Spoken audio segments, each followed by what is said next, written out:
बिस्मिल्लाहिर्रहमानिर्रहीम। नाज़रीन, मैं हूँ जावेद बलोच और उम्मीद है आप लोग खैरियत से होंगे। आज बड़ा अहम केस था सुप्रीम कोर्ट में, जिसका आज फैसला सुनाया गया है और इस फैसले से बहुत सारे शख्सियात की जो उम्मीदें थीं वो दम तोड़ती नज़र आ रही हैं। इस फैसले का असर क्या होगा आइंदा आने वाले दिनों में, आइंदा आने वाली जो इलेक्शन है उस पर, और इस फैसले के पीछे क्या अवामिल कार फरमा थे, और अब इस फैसले से मुतल्लिक जो रिव्यू पिटिशन दायर हो सकती है, कैसे दायर होगी और किस तरह दायर होगी, उसके मुतल्लिक बात करने जा रहे हैं। जो आज फैसला सामने आया है, सुप्रीम कोर्ट ने review of judgment and orders का कानून 2023 जो है उसे कलअदम करार दिया है। ये कानून पहले कौमी असम्बली से बाकायदा इसका बिल पास हुआ, फिर सेनेट ऑफ पाकिस्तान से इसका बिल पास हुआ, और फिर सदर पाकिस्तान डॉक्टर आरफ अलवी ने इस बिल पर साइन किए थे, जिसके बाद ये बिल कानून की शक्ल इख्तियार कर गया। अब इस बिल से मुतल्लिक कुछ आईनी दरखास्तें जो है वो सुप्रीम कोर्ट में दायर हुई थी, उस पर समाअत हुई थी और फिर ये फैसला महफूज कर लिया गया था। और आज ये फैसला सुनाते हुए जो 3 रुकनी बेंच था, जिसकी सरबराही चीफ जस्टिस उमर अता बंदयाल साहब कर रहे थे, उसने इस बिल को कलअदम करार दे दिया है। मामला 184 का है, और मामला आर्टिकल 185 के तहत जो नज़रसानी की अपीलें हैं उसके मुतल्लिक ये कानून था। और इस कानून के ज़रिए जो है जो 184, जैसे 184 का मतलब कि जो सुप्रीम कोर्ट ऑफ पाकिस्तान अज खुद नोटिस केसेस में कोई फैसला करती है, तो उस फैसले के खिलाफ जो है नज़रसानी की अपील का हक दिया गया था। आपके इल्म में है कि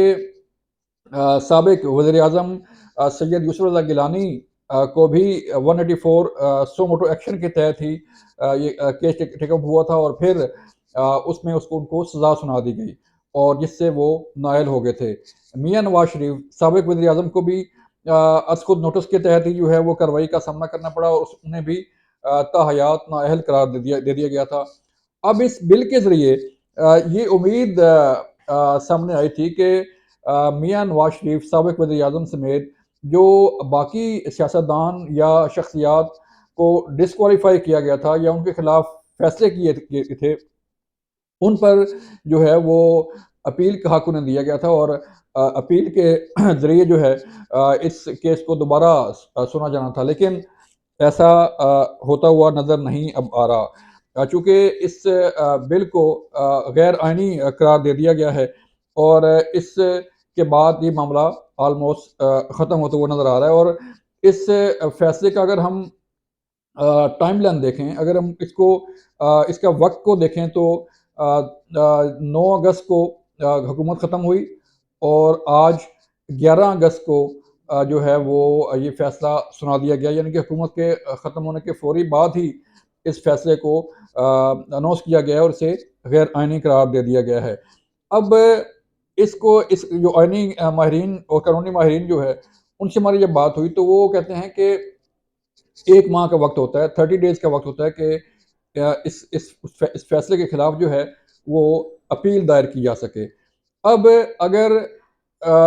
1 माह का वक़्त लिया जाए, यानी कि 30 डेज़ लिए जाएँ, तो 11 सितंबर तक जो है वो इस फैसले के खिलाफ रिव्यू पिटीशन जो है वो दायर की जा सकती है, अपील जो है वो की जा सकती है। और 16 सितंबर जो है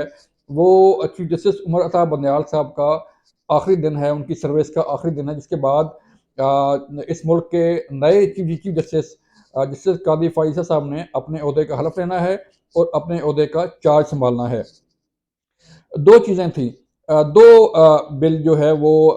सुप्रीम कोर्ट में इंतहाई अहमियत के हामिल थे। एक तो supreme court review of judgment and orders का कानून 2023 था, इसके खिलाफ दरखास्तें आई हुई थी, जिसे आज कलअदम करार दिया गया है। और एक बिल जो है supreme court practice and procedure का था, जिसे जो है वो सुप्रीम कोर्ट ने इस पर अमल दरामद रोक दिया था, स्टे ऑर्डर दे दिया था। और स्टे ऑर्डर कब दिया था, जब ये कानून जो है वो कौमी असम्बली और सेनेट से पास हो गया था, और उसके बाद जो है वो सदर पाकिस्तान इस पर साइन कर रहे थे, लेकिन ये ऑटोमेटिकली जब सदर पाकिस्तान साइन ना करें, पार्लियामेंट के मुश्तरका इजलास से बिल पास हो या दोनों ईवानों से पास हो, तो अगर उस पर साइन ना किए जाएं तो फिर ये कानून खुद ब खुद जो है वो नाफिज अमल हो जाता है विद इन टाइम लाइन। तो उसके जो प्रैक्टिस एंड प्रोसीजर बिल जिसके खिलाफ जो है वो सुप्रीम कोर्ट ने स्टे ऑर्डर दिया था, वो ये था कि जो 184 के तहत 184(3) के तहत जो चीफ जस्टिस ऑफ पाकिस्तान सो मोटो लेते हैं, तो उसके लिए एक कमेटी का जो है वो इस कानून में कहा गया था कि चीफ जस्टिस ऑफ पाकिस्तान का मतलब सुप्रीम कोर्ट होता है, लिहाजा सिर्फ चीफ जस्टिस पाकिस्तान के पास ये इख्तियार नहीं होना चाहिए, बल्कि एक सीनियर जजों पर मुश्तमिल कमेटी को मामला जाए कि कोई मुफाद आमा का केस हो, किसी के साथ कोई ज्यादती हो गई हो, या कि कोई ऐसी आइनी चीज़ सामने आ गई हो, तो उसमें अगर सो मोटो लेना है तो वो कमेटी फैसला करेगी कि जो मामला है इस पर सो मोटो बनता भी है कि नहीं बनता। तो वो सुप्रीम कोर्ट ने उसे भी उड़ा दिया था और उसके खिलाफ हुक्म इम्तनाई जारी किया गया था। और अब जो supreme court review of judgment and order का कानून है, उसमें भी उसको गैरानी करार दे दिया गया। तो ये दो बड़े अहम बिल थे, बड़े अहम कानून साजी थी, जिसे सुप्रीम कोर्ट ने उड़ा दिया है। अब होने क्या जा रहा है कि इसी कानून के तहत ही साबिक वज़ीर आज़म मियां नवाज शरीफ और जो बाकी लोग नाअहल हुए थे, उन्हें अपील का हक जो है वो दिया गया था, और उनको एक उम्मीद की किरण थी कि जो है वो सुप्रीम कोर्ट में अपनी नाअहली के खिलाफ अपील दायर कर सकें, और हो सकता था कि जो है वो अपील सुनी जाए और फिर उनको उनको कोई रिलीफ मिल जाए, लेकिन ऐसा नहीं हो सका। अब जो बाकी चीज़ें बाकी लोग थे, उन्हें भी ज़ाहिर बात है, जहांगीर खान तरीन है, बाकी न कहीं ऐसी शख्सियात जो है वो डिस्क्वालीफाई हुई, और इस पे जो है वो उन्हें अपील का हक मिलना था, लेकिन नहीं मिल सका। 1 माह का वक़्त जो है वो ऑलमोस्ट 35 डेज़ जो है वो रह गए हैं, जिसके बाद 16 सितंबर 2023 को सुप्रीम कोर्ट के चीफ जस्टिस उमरता बंदयाल साहब ने अपनी मुद्दत मुलाज़मत जो है वो पूरी करनी है, और उसके बाद जस्टिस काज़ी फ़ायद ईसा साहब ने अपने ओहदे का चार्ज सँभालना है। तो इसमें ये इंतहाई अहम दिन थे, और जब इस बिल पर जो फैसला आया है, इसको कलअदम करार दिया गया है, तो अब हुकूमत नहीं है, पार्लियामेंट नहीं है, कौमी असम्बली नहीं है, कैबिनेट नहीं है, और ना ही वज़ीर आज़म इस तरह जो है वो फुल फ्लेज एक्टिव हैं कि वो कोई फैसला कर सकें। तो सिर्फ अगर हम टाइम देखें, अगर हम वक्त देखें, तो उसका तयन जो है वो बड़ा अहम है कि आज ये फैसला आया है और हुकूमत ख़त्म हो चुकी है। हुकूमत 2 दिन पहले ख़त्म हो गई, और उसके बाद इस फैसले का आना जो है वो कई तरह के सवालात जो है वो उठा रहा है कि आया फिर मामला ये है कि इस बिल को गैर आइनी करार देने का सबसे बड़ा विक्टिम कौन है? जो मुतासर है, मुतासरा इदारा या मुतासरा शख्सियत कौन है? तो वो जो है वो पार्लियामेंट है। इस बिल को गैर आइनी करार देने का जो फैसला है, उससे सबसे ज़्यादा मुतासर जो है वो पार्लियामेंट हुई है, कौमी असम्बली हुई है, सेनेट ऑफ पाकिस्तान हुई है, कि पार्लियामेंट का एक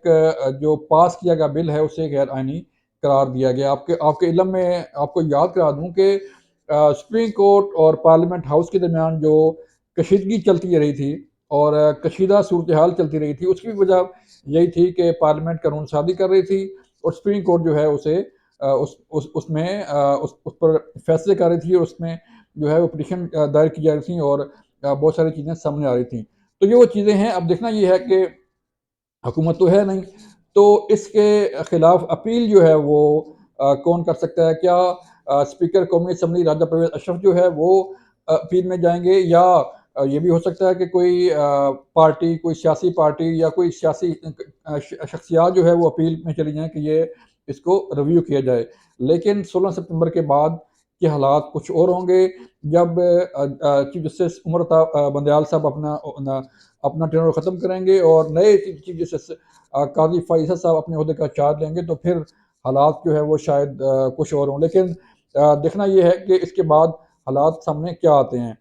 तो ये वो 2 बिल थे जो सुप्रीम कोर्ट के लिए भी बड़ी अहमियत के हामिल थे और पार्लियामेंट के लिए भी बड़ी अहमियत के हामिल थे जिन्हें ख़त्म किया गया है। अपना ख़्याल रखिएगा। अल्लाह हाफ़िज़।